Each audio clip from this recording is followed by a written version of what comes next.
Makakarinig kayo ng mga digmaang malapit sa inyo, at mababalitaan ninyo na may mga digmaan din sa malayo.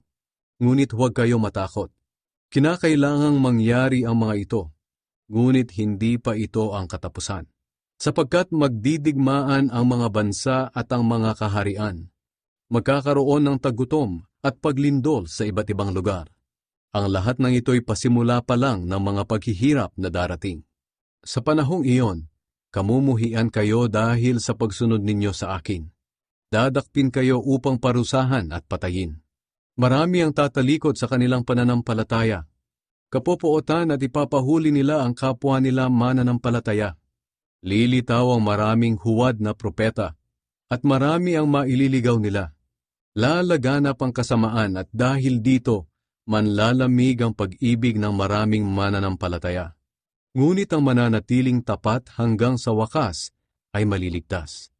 Ipangangaral sa buong mundo ang magandang balita tungkol sa paghahari ng Diyos upang malaman ito ng lahat ng tao at saka darating ang katapusan.